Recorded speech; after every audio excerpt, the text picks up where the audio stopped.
Police को एक बड़ी सफलता हासिल हुई है। पिछले दिनों एक पीड़िता ने शिकायत की थी कि उसके साथ ऑनलाइन एक ग्रुप पर लिंक भेजकर कम इन्वेस्टमेंट में ज्यादा रुपए कमाने का रुपए मुनाफा बताकर लाखों रुपए की धोखाधड़ी को अंजाम दिया गया है। वहीं इस मामले में cyber cell SP Jitendra Singh का कहना है कि पकड़े गए आरोपियों का नेटवर्क दुबई से लेकर अन्य दूसरे देशों तक फैला हुआ है। इस गिरोह के कई सदस्यों को हैदराबाद पुलिस ने भी ट्रेस किया है, जिनके अवैध ट्रांजैक्शन की लिंक चीन जैसे देश से बताई जा रही है।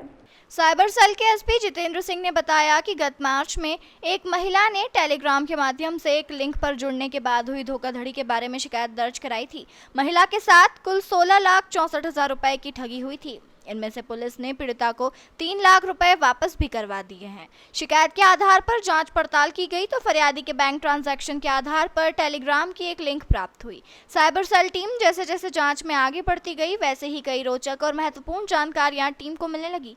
इसी कड़ी में साइबर टीम ने गोविंद नेमाने को गिरफ्तार किया, जो 2017 तक देश के विभिन्न प्राइवेट बैंकों में मैनेजर के तौर पर काम कर चुका था। ऑनलाइन ठगी करने वाले इस गिरोह में गोविंदा की खासी जिम्मेदारी थी। वह इस कारण कि वह तमाम बैंक को ऑनलाइन ठगी के ट्रांजैक्शन के लिए आसानी से खाते खुलवा देता था। इसी तरह गोविंद ने Kotak Mahindra, IDFC, HDFC, ICICI बैंकों में फर्जी खाते खुलवाए थे, जहां लाखों से लेकर करोड़ों रुपए तक की धोखाधड़ी के पैसों का ट्रांजैक्शन किया। साइबर पुलिस ने यह भी बताया कि यह सभी खाते अनलिमिटेड ट्रांजैक्शन वाले थे, जिसमें करोड़ों रुपए का ट्रांजैक्शन किया गया। आरोपी गोविंद के बारे में यह भी जानकारी सामने आई है कि वह अपने अहमदाबाद के संपर्कों के माध्यम से गत मार्च महीने में दुबई भी गया था, जहां उसने बड़ी मात्रा में अंतर्राज्यीय स्तर पर रोमिंग सिम लेकर दुबई से ही कई ठगी को अंजाम दिया। इसी मामले में साइबर सेल ने दूसरे आरोपी विजय होटवानी को भी गिरफ्तार किया। यह फर्जी दस्तावेजों के आधार पर बड़ी बड़ी कंपनियां बनाकर उनके फर्जी खाते खुलवाता था। बाद में इन्हीं खातों में ठगी के रुपए ट्रांसफर होते थे।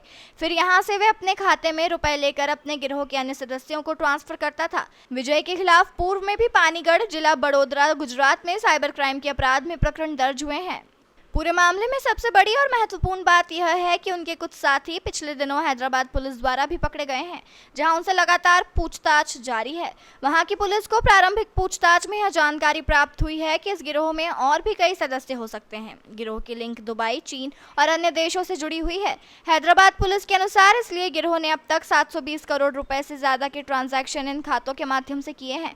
हालांकि पकड़े गए बदमाशों की जानकारी Indore cyber cell SP Jitendra Singh ने हैदराबाद और अहमदाबाद पुलिस को भी दी है। इस कार्रवाई में आगे हैदराबाद पुलिस की भी महत्वपूर्ण भूमिका रहेगी।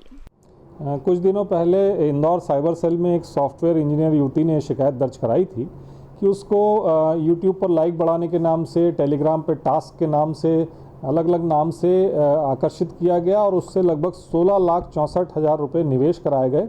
और जब वो निवेश की राशि जब उसको उसका ब्याज जो है सहित वापस मिलने वाली थी, वो उसने प्राप्त करने की कोशिश की तो वो उसमें असफल रही। उसके साथ एक आर्थिक धोखाधड़ी कारित की गई थी।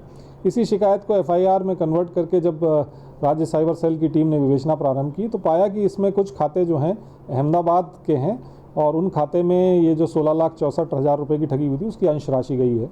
उन्हीं खाता धारकों की, संदिग्ध खाता धारकों की पड़ताल की, कुछ संदिग्ध मोबाइल नंबरों की पड़ताल की तो एक आरोपी जिसका नाम विजय होतवानी है, जिसका नाम से वो करंट अकाउंट खोला गया था, उसको अहमदाबाद से पकड़ा गया। और उसी का एक साथी है गोविंद नेमाने, जो पहले भी कई बैंकों में कार्यरत रहा है, उसको वहाँ से गिरफ्तार किया गया है। इन दोनों से प्रारंभिक पूछताछ जारी है। देखिए, ये पता चला है प्रारंभिक पूछताछ में इन दोनों ने ये बताया है, विशेषकर गोविंद नेमाने ने, कि वो जो है जो अहमदाबाद में इस गिरोह का एक सरगना रहता है, जिसका एक साथी दुबई में बैठता है। तो इसके कहने पे, अहमदाबाद वाला जो सरगना है उसके कहने पर ये दुबई भी गया, उसी के द्वारा इसको दुबई भेजा गया। और जब ये दुबई गया था तो इसके साथ कई सारी इंटरनेशनल रोमिंग जो सिम है, मोबाइल सिम है, वो भी उस दूसरे साथी को देने के लिए दुबई भेजी गई थी। और इस तरह से ये जो गिरोह है ये बैंक खाते, एक्टिवेटेड सिम और उन बैंक खातों में टेलीग्राम टास्किंग फ्रॉड का पैसा है वो रोटेट करने का प्रयास कर रहा है।